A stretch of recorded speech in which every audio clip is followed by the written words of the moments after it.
Welcome back to the channel, everybody. Today I have two Trailblazers behind me, one of which is a 12-second Trailblazer that surprises a lot of people on the street. It can carry your entire family, it can get groceries, and it can typically smoke a bolt-on Mustang on the road. And the other one is a Trailblazer SS. We're going to compare the two and see which one is a better bang for your buck performance-wise. Let's get into it.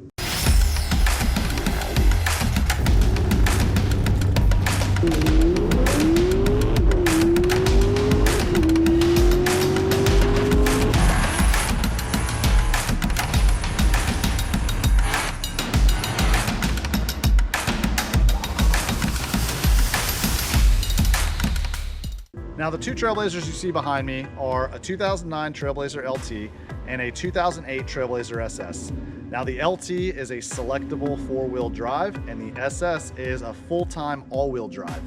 Now, most of these, you can get either of them in a rear-wheel drive configuration, but for comparison's sake, I wanted both of them to have all-wheel drive capabilities.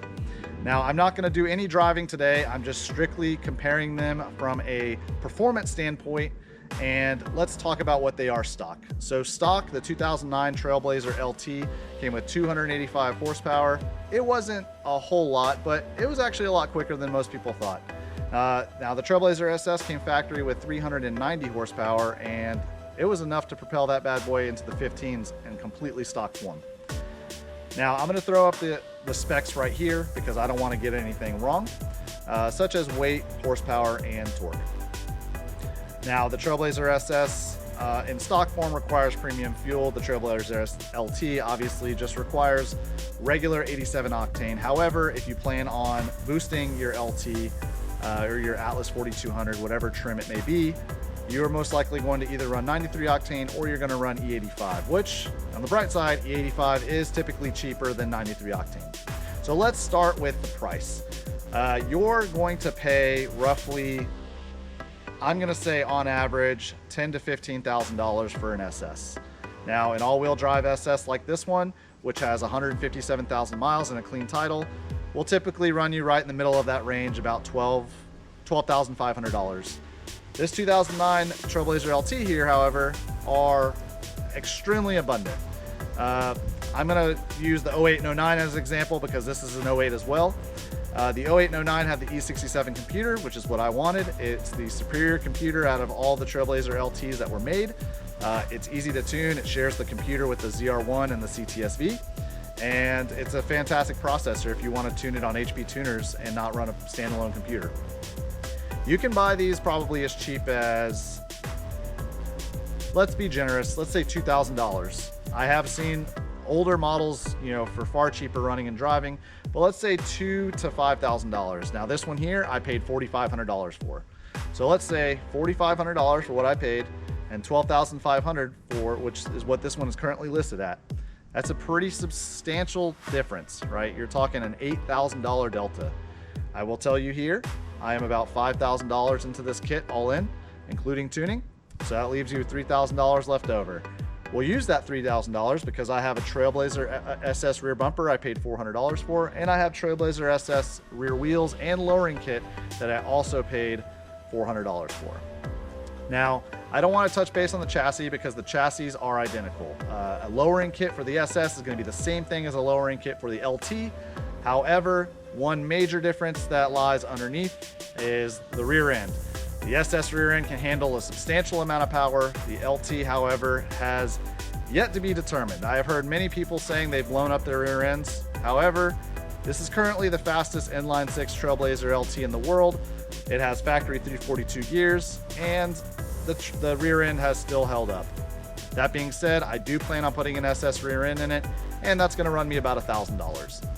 Another major difference underneath, the SS comes with a 4L70 and the Trailblazer LT, unfortunately, comes with a 4L60. Now that I am where I am with the output of this LT, I am going to have to look into options on either building the 4L60 or doing some sort of swap with another transmission. Now, if you take these numbers and you get a factory Trailblazer SS all-wheel drive for $12,500, and you have a Trailblazer LT that I boosted and such, and let's say you have 10 to about the same price into it, right? This is going to be substantially faster than the SS. Now here's where it really makes a difference. If you want the SS to perform the same way as my current Trailblazer LT performs, not only are you gonna have to pay $12,500 for the SS, you are going to have to put a cam in it. You're going to have to put a full exhaust in it. You're going to most likely have to put springs in it. You're going to have to put, and I'm talking about valve springs. Most likely you're going to have to put an intake on it. All of these things add up. Trailblazer SS parts are a little bit more money. Now, if you want to lower it, you're gonna pay the same amount that I paid for this. Currently, this is lowered on BMR lowering springs and it has DJM A-arms. Obviously, this one is not lowered currently at all because it looks like a monster truck. But I do have a full lowering kit for this, and we may do that. I'm not sure yet. At the end of the day, if you want an SS and you want an SS to be in the 12s, you're going to be far more money into the SS than you are the LT. So I think a lot of people that may be in the market for a fast SUV and you're looking at Trailblazer SSs, don't overlook an LT. First of all, the Atlas 4200 is an incredibly underestimated motor. This motor on this setup right now, a 9 PSI, is making just shy of 500 wheel horsepower. That's pretty impressive.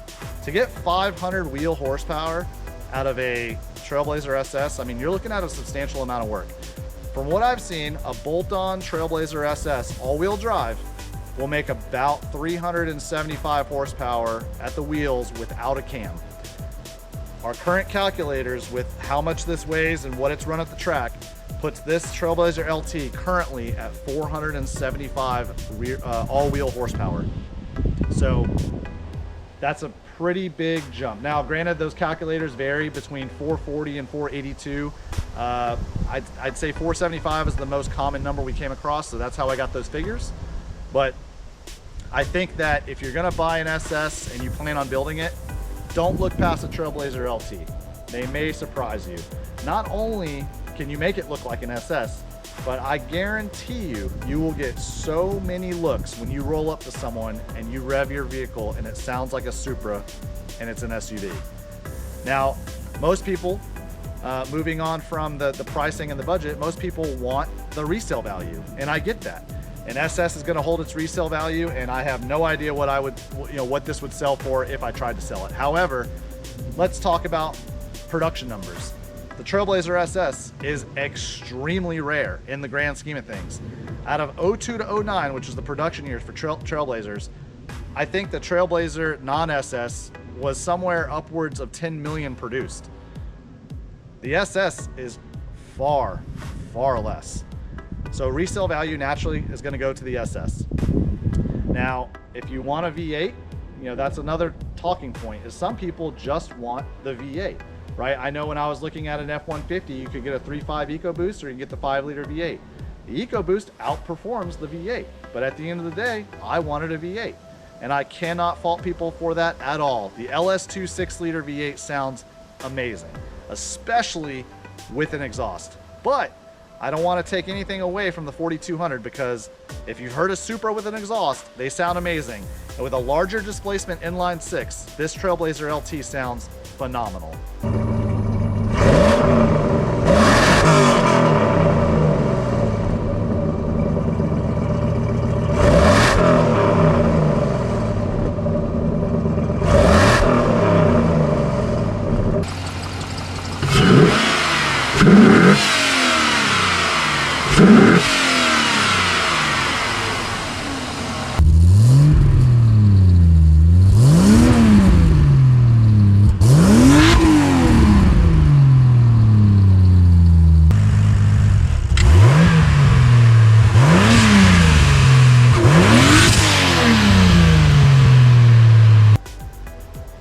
I think that if you're really looking to get something, I would not look past the Trailblazer LT.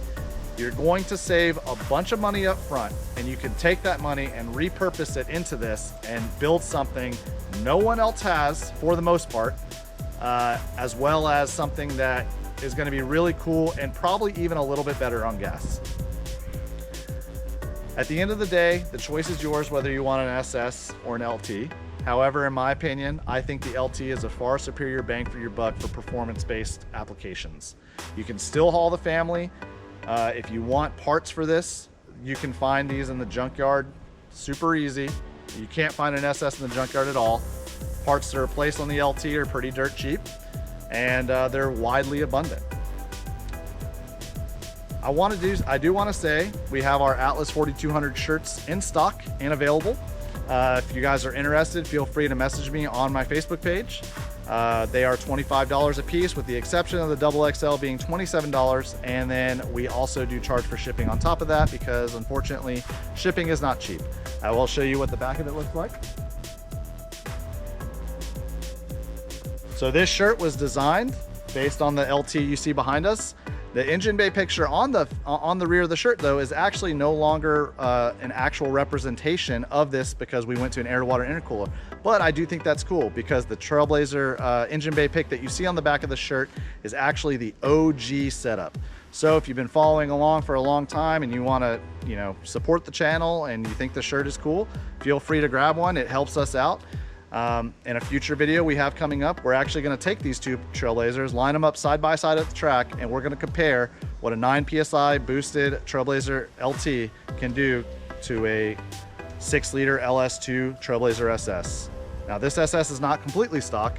It does have an intake, it does have a 93 octane tune, and it does have electric fan, so it no longer has the mechanical fan. So I think that it's going to be a pretty good race. This is actually, the SS is actually a lot more fun than I thought it would be. But if you guys are looking forward to that video, and you like this video, and you like what you see, and you're not subscribed, please consider subscribing. If you like the video, give it a thumbs up, and give me your honest opinion in the comment section below. I'm sure this is a controversial topic. A lot of people are probably going to swing towards the SS. Meanwhile, some other people may agree with my talking points and go to the LT. Obviously, I'm a little bit biased, but I do own both of these now. So with that being said, I'm going to end the video here. Thank you guys so much for your support. Have a happy new year. Be safe, and I'll see you in the next one. Peace.